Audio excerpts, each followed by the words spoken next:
Guys ये मेरी first reaction video है, तो बताएगा कैसी है। और मैं रोनाल्डो आपको लग रहा है मैं झूठ बोल रहा हूँ, यकीन नहीं होता ना, ये खुद दिखाता हूँ। ये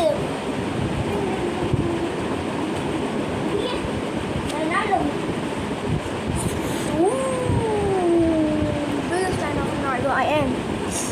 चलो थैंक्स टू खुली मंडे, मैंने की वीडियो बहुत पहले से देखता आ रहा हूँ। हर हफ्ते बड़ी मेहनत से आपके लिए एक दिल दहला देने वाली एनिमेटेड हॉरर स्टोरी बनाते हैं। तो अगर आप हमारी यानी खूनी मंडे चैनल की कहानियां एंजॉय कर रहे हैं तो हमारे चैनल को सब्सक्राइब कीजिए और हमारी लेटेस्ट वीडियोस की नोटिफिकेशन के लिए बेल आइकन दबाना मत भूलना। I am subscribe to you.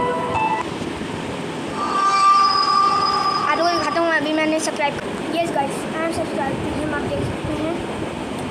मतलब ये मेरा फेवरेट हॉन्टेड चैनल है, बहुत अच्छी हॉन्टेड वीडियोज होती है इनकी, लेकिन इनकी जो हॉरर वीडियोज होती है ना, खुली मंडे भाई अगर आप ये वीडियोस देख रहे हैं मेरी, फिर देखेंगे नहीं, मैं बहुत छोटा था, अगर आप देख रहे हैं ना तो प्लीज़ क्लाउन जो आपकी सीरीज़ है क्लाउन सीरीज़ को प्लीज़ कंटिन्यू करें। मैं उसको देखता आ रहा हूँ, मैंने उसके सारे सीज़न में 5-6 दफ़ा उसके देख चुका हूँ, उसके सारे सीज़न, फिर भी अभी तक उसके नए सीज़न आके ही नहीं दे रहे हैं। चलो कंटिन्यू करें। तो की हंसी न जाने कितनी यादें जुड़ी होती हैं हमारी इन आवाजों से, पर कभी सोचा है कि अगर यही आवाजें आपके सबसे भयानक एक्सपीरियंस की वजह बन जाएं तो? ये कहानी है छाया की। 20 साल की छाया अपनी बीएड की पढ़ाई खत्म करके कोलकाता से अपने गांव गौरीपुर अपने काका से मिलने जाती थी। उसी साल उसने अपने माँ बाप को एक कार, काका के अलावा उसकी दुनिया और उसके परिवार में और कोई नहीं बचा था। गौरीपुर मैं कुछ अच्छा मैं बताता हूँ, मुझे ऐसे कुछ समझ आ गया। ये बोल रहे हैं कि इसका नाम क्या था, तो इसका नाम नहीं याद आ रहा। उसकी ना फैमिली जो थी ना एक्सीडेंट में, उसके मम्मी और पापा, तो अभी अपने काका घर जा रही है। क्या नाम है? बंगाल के कोने में छुपा बंगाल के कोने में कुछ ऐसा ही है, आप लोगों को समझ आ जाएगा। एक छोटा सा गांव था। जब छाया की ट्रेन दोपहर के 4 बजे गांव पहुंची और वो गौरीपुर स्टेशन पर उतरी तो मई की तपती गर्मी में भी गौरीपुर की हवा में एक अजीब सी ठंडक थी। स्टेशन पर उसके काका उसको लेने आए थे। छाया से मिलते ही उन्होंने ज्यादा कुछ नहीं कहा और ना ही उससे कुछ पूछा, बस हल्का सा मुस्कुरा के पहले छाया के सर पर हाथ फेरा और फिर उसका बैग उठाकर गाड़ी की तरफ चल पड़े। गाड़ी में बैठी छाया पूरे रास्ते बस खिड़की से बाहर ही देख रही थी। खेत, तालाब, कच्चे रास्ते, सब कुछ वैसा ही था, सिर्फ एक बात अलग थी। लेकिन गाइस मेरा आप लोगों से क्वेश्चन है, आप लोगों से मैं कोई अभी तक गाँव गया है? मैं तो बहुत दफ़ा गया हूँ, मतलब मैं एक दफ़ा गया हूँ बल्कि गाँव। वहाँ पे मतलब मज़ा तो बहुत आता है गाँव में। आप लोग हैं कमेंट्स में बताएं। मैं तो गया हूँ, मुझे बहुत मज़ा आया था। भरी शाम में भी गलियां सुनसान पड़ी थीं। न बच्चे बाहर खेल रहे थे और न औरतें पेड़ों के नीचे बैठकर बातें कर रही थीं। गाँव में तो ऐसा होता है ना, जैसे गाय देखो साइकिल पड़ी है साइड में, वहाँ कोई भी नहीं है। साइकिल तो मतलब ऐसे छोड़ के, मतलब इसका तो कोई मसला नहीं, साइकिल गाँव में होती है, मतलब कोई भी नहीं है। खेतों में तो होते हैं ना लोग, किसान ना गाइस होते हैं ना भाई, गांव में तो होते हैं ना लोग, यहाँ तो कोई भी नहीं है। इससे समझ आ रहा है कि गांव में कुछ है। उसे ये बात बहुत अजीब लगी।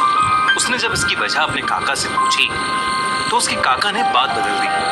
छाया के काका उनकी खानदानी कोठी में रहते थे।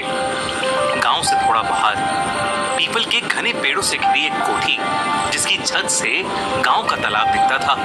कोठी के अंदर घुसते ही छाया की बचपन की यादें ताज़ा हो गईं। उस रात छाया ने अपने कमरे में ही खाना खाया और थकान की वजह से वो जल्दी सो गई। अगली सुबह उसे काका के साथ गांव के बस 2 बज रहे होंगे जब छाया की आंख अचानक खुली। उसकी चद्दर जमीन पर गिरी हुई थी। वो जैसे ही अपनी चद्दर उठाने झुकी, उसे अपने कमरे के बाहर से एक आवाज आई। उसने थोड़ा गौर से सुना तो उसे लगा कि शायद कोई उसे बुला रहा है। छाया, वो छाया, छाया, छाया।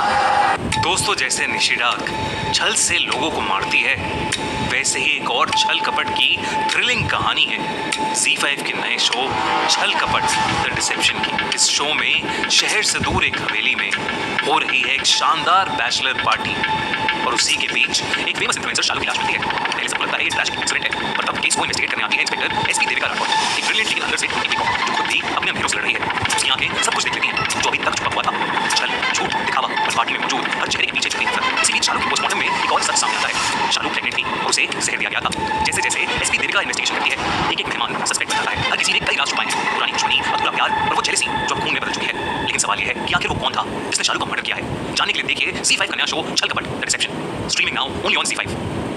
वो आवाज सुन के एक पल को उसका मन खुश हो गया, पर दूसरे ही पल उसके हाथ पैर ठंडे पड़ गए। वो आवाज तो उसकी माँ की थी, पर ये कैसे हो सकता था। छाया ने फिर से इस बार बहुत ध्यान से उस आवाज को सुनने की कोशिश की और दरवाजे की तरफ गई, पर उसे कुछ सुनाई ही नहीं दिया। शायद वो अभी भी नींद में ही थी। उसने सोचा कि उसकी माँ की आवाज उसके सपनों में ही सुनाई दे सकती है। ये सोचकर छाया वापस सोने चली गई। अगली कुछ रातें बिल्कुल नॉर्मल थी, पर किसी न किसी वजह से छाया उस कोठी में ढंग से सो नहीं पा रही थी। हर रात उसे उम्मीद रहती थी कि वो आवाज उसे फिर से सुनने को मिलेगी, भले ही सपनों में ही सही। एक ऐसी ही रात वो सो ही नहीं पा रही थी। कई बार करवटें बदलने के बाद हार मानकर वो अपने बिस्तर से उठ गई। उस रात उसे उस कमरे में एक अजीब सी घुटन हो रही थी और इसलिए उसने अपनी माँ का दुपट्टा ओढ़ा और वो खुली हवा के लिए कोठी की छत पर चली गई। छत पर एक खाट पे बैठकर छाया उस गांव के तालाब को देखने लगी। इतने अंधेरे में भी वो तालाब न जाने कैसे साफ दिख रहा था। दूर दूर तक कोई आवाज नहीं थी, बस रात का सन्नाटा। अचानक छत का एक लौता पुराने घरों में ऐसा अक्सर होता था। छाया ने यही सोचकर अपने फोन की टॉर्च ऑन की। अचानक छत की सीढ़ियों के पास से फिर वही आवाज आई, छाया बेटा छत पर ठंड लग जाएगी, नीचे आ जा। वो आवाज सुनते ही छाया का शरीर मानो वहीं जम गया। न जाने कहां से एक ठंडी हवा का झोंका आया और जो दुपट्टा उसने ओढ़ रखा था वो उसके कंधे से गिर गया, जैसे किसी ने उससे जोर से खींचा। मेरे पास आजा छाया, कब से बुला रही हूँ। इस बार वो आवाज बहुत पास से आई थी, जैसे कोई उसके कान में फुसफुसा रहा हो। छाया तुरंत पीछे पलटी, पर वहां कोई नहीं था। तभी खाट की तरफ से एक आवाज आई, मैं तेरा इंतजार कर रही हूँ छाया, जल्दी आ। जब छाया ने मुड़कर खाट की तरफ देखा तो उसे वहां एक औरत का काला साया नजर आया। छाया को लगा कि वो उसकी माँ है और वो साए की तरफ आगे बढ़ने लगी और तभी एकदम से किसी ने छाया का हाथ पकड़ा और उसे आगे बढ़ने से रोक दिया। वो और कोई नहीं बल्कि उसके काका थे। तब छाया रुकी और उसने नीचे देखा। अगर वो एक और कदम आगे बढ़ाती तो शायद वो छत से ही नीचे गिर जाती। वो काला साया जो छाया को दिख रहा था अब कहीं नहीं था। छाया ने अपने काका को अपने साथ हुआ पूरा किस्सा बताया और वो सुनने के बाद छाया के काका थोड़ा परेशान हो गए। उन्होंने छाया को कुछ ऐसा बताया जिसे सुनकर छाया के होश उड़ गए। उसके काका ने बताया कि शाम को वो गांव इसलिए सुनसान हो जाता है क्योंकि वहां से लोग गायब हो रहे हैं। गांव के पंडित जी के मुताबिक गांव पर एक निशी डाक का साया पड़ चुका है।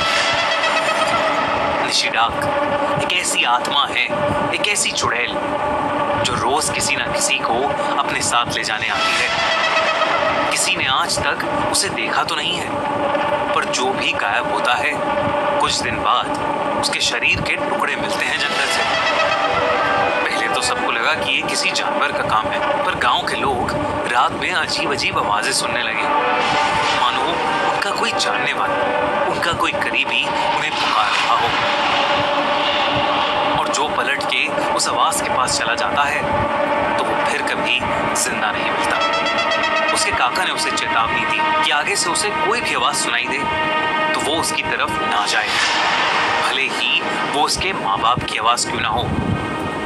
छाया की दादी उसे बचपन में सुलाते वक्त बोलती थी कि अगर रात में कोई आवाज लगाए तो जाना नहीं, निशी डाक आएगी और उठाकर ले जाएगी। उसे हमेशा से लगा था कि निशी डाक सिर्फ दादी की कहानियों में ही होती है, पर अपने काका की बातें सुनकर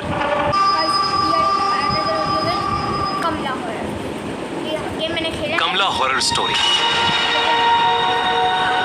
ये कहानी करीब 40 साल पुरानी है।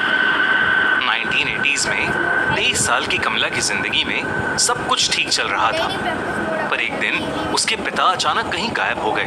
उसने अपने पिता को बहुत ढूंढा, लेकिन वो कहीं नहीं मिले। कमला की माँ की मौत पहले ही हो चुकी थी और वो अपने पिता के लापता होने के बाद बहुत ज्यादा अकेली पड़ गई थी।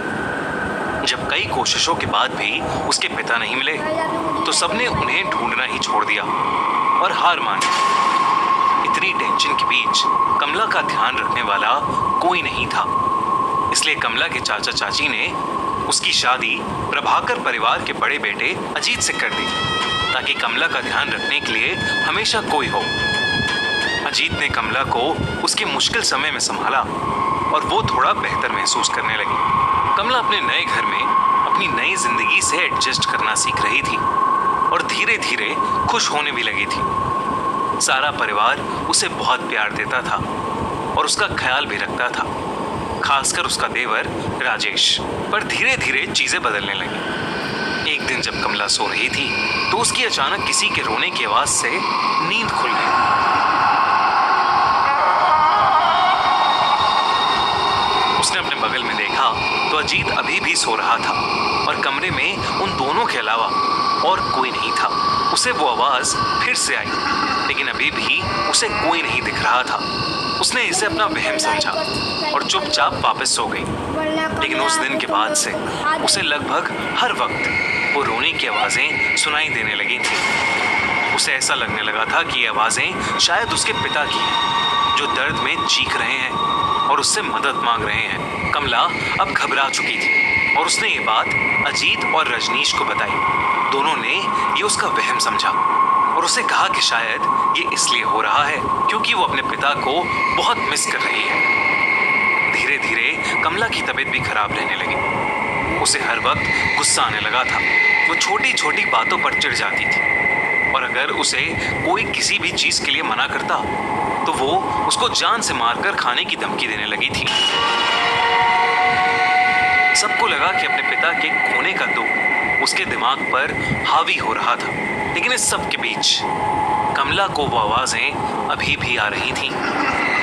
एक दिन वो आवाज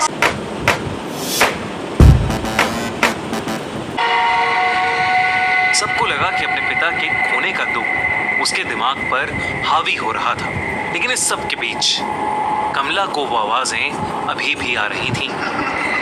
एक दिन वो आवाज कमला को हवेली के एक पुराने कमरे से आ रही थी। वो जब उस कमरे में गई तो उसे वहां एक काली मूर्ति मिली। उस मूर्ति को देखते ही उसे एक अजीब सी बेचैनी महसूस हुई, लेकिन जैसे ही उसने मूर्ति को छुआ उसे बेहद अजीब सा लगने लगा। उसे घुटन महसूस होने लगी। उसे सांस लेने में अचानक बहुत ज्यादा तकलीफ होने लगी। कमला ने घबराकर उस मूर्ति को वापस नीचे रख दिया। कमला को डर लग रहा था और वो कमरे से बाहर ही जा रही थी कि उसके पैर में कुछ भारी सी चीज आकर लगी।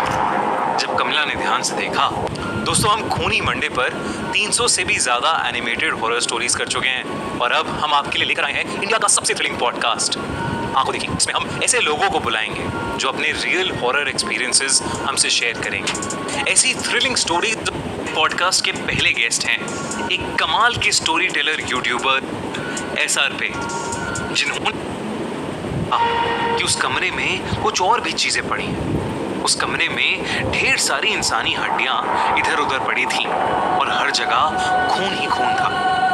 वो जब उस कमरे को और ध्यान से देखने लगी तो वहां उसे एक खत मिला। उसने खत उठाया और उसे पढ़ने लगी। खत में लिखा था कि वो मूर्ति श्रापित है और इसने उनके पूर्वों को भी परेशान किया है। ये सब पढ़ते ही कमला को अपने पिता की चीख सुनाई दी और वो मूर्ति अपने आप जोरों से हिलने लगी।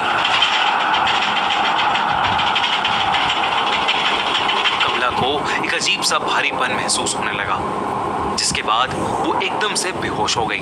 कमला ने जब अपनी आंखें खोली तो वो अपने कमरे में ही थी और सब परिवार वालों ने उसे घेर रखा था। कमला उन्हें सब कुछ बताने लगी, लेकिन सबने उसको बताया कि उन्हें वो घर के ड्राइंग रूम में बेहोश पड़ी मिली थी और शायद ये उसका कोई बुरा सपना था। उन्होंने कमला को दवाई दी और उसे सुला दिया, पर उस रात कमला हमेशा हमेशा के लिए बदल गई। अजीत बाकी रातों की तरह डिनर के बाद वॉक करके कमरे में आया तो उसने देखा कि कमला बिस्तर पर नहीं, बल्कि कमरे के एक अंधेरे कोने में दीवार की तरफ मुंह करके जोर जोर से हंस रही है। उसने कमला का नाम चिल्लाया। कमला उसकी तरफ मुड़कर रोते हुए मदद मांगते हुए उससे कहने लगी, मैं निर्दोष हूं, मुझे बचा लो। कमला को इस हालत में देखकर अजीत टूट गया और वो उसे गले लगाकर शांत करने लगा। किसी तरह उसने कमला को शांत करके बिस्तर पर लेटा दिया और वो रात जैसे तैसे बीत गई। पर अगले दिन कमला की तबीयत और ज्यादा बिगड़ने लगी। अगर कोई भी उसका नाम लेता तो वो उसकी तरफ मुड़कर उसे जान से मारने की धमकी देती। कमला की शक्ल भी अब बदलने लगी। धीरे धीरे उसका चेहरा सफेद पड़ने लगा था, आंखों के नीचे काले गड्ढे हो गए थे और वो पागलों की तरह बिहेव करने लगी थी। सारा प्रभाकर परिवार कमला को इस हालत में देखकर बहुत परेशान था, क्योंकि कमला ने रात को पागलों की तरह हंसना शुरू कर दिया था। कमला पूरा दिन बस रोती और हंसती रहती।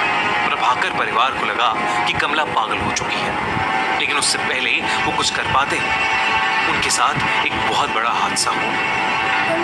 एक दिन शाम को कमला के ससुर अपने रूम में बैठकर चाय पी रहे थे, जब उन्हें एकदम से अपनी पीठ पर ऐसा महसूस हुआ कि जैसे उनकी पीठ में कोई नुकीली चीज घुसा दी। उन्होंने दर्द में जब मुड़कर देखा तो कमला वहां खड़ी पागलों की तरह हंस रही थी।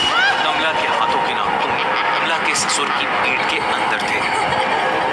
कमला के ससुर ने जोर से चिल्लाया और सब कमला को कंट्रोल करके अंदर ले गए। उसे उसके कमरे में ले जाकर उसे बेड से बांध दिया। लेकिन देर रात अजीत ने देखा कि कमला बिस्तर में थी ही नहीं। उसने बाहर जाकर देखा तो कमला भागती हुई उसके ससुर के कमरे में घुस गई। अजीत कमला को पुकारता हुआ उनके कमरे में घुसा, पर इससे पहले वो कुछ कर पाता, कमला ने अपने ससुर को पकड़ लिया और बिना कुछ सोचे समझे उन्हें जानवरों की तरह मारकर उनके शरीर का मांस नोचने लगी और फिर उसे खाने लगी। पूरा घर चीखों और डर से गूंज उठा, लेकिन कोई भी कमला को रोक नहीं पा रहा था। अजीत और उसकी मां ने कमला को उनके पिता की लाश के साथ लॉक कर दिया। उन्हें कुछ समझ नहीं आ रहा था और अंदर कमला पागलों की तरह चिल्लाई जा रही थी। वो जोर जोर से चीख कर कह रही थी कि मैं सबको खा जाऊंगा। अजीत की मां को समझ आ गया था कि कमला पर किसी का काला साया पड़ गया है, या वो खुद एक चुड़ैल बन चुकी है, जिसे रोक पाना अब शायद असंभव हो गया है। उस रात उनकी मां अपने दोनों बेटों को लेकर उस हवेली से निकल गई और अपने एक रिश्तेदार के घर चली गई। जब वो अपने रिश्तेदार के घर पहुंचे तो अजीत की मां ने उसे बताया कि कमला के साथ जो हो रहा है वो कोई इत्तेफाक नहीं, बल्कि काला जादू, जो उनके घर की पूर्वज करते करते मारे। उन्होंने अजीत को बताया कि उनके घर में एक शैतानी मूर्ति है जो शापित है और उसी शैतान का साया शायद कमला पर आ गया है और अब वो किसी को नहीं छुएगी। कुछ समय बाद उस हवेली से 4 डेड बॉडीज मिली। अजीत के दोनों पेरेंट्स और कमला सबकी डेड बॉडीज को वहां से ले जाया गया। राजेश उस दिन के बाद कहीं गायब हो गया। लोग कहते हैं कि आज भी उस हवेली में कमला की आत्मा भटकती है और वो किसी को नहीं बख्शती, और अगर कोई भी उस हवेली में गया तो वो उसकी जान ले लेगी, और इसीलिए आज तक वो हवेली वीरान पड़ी है।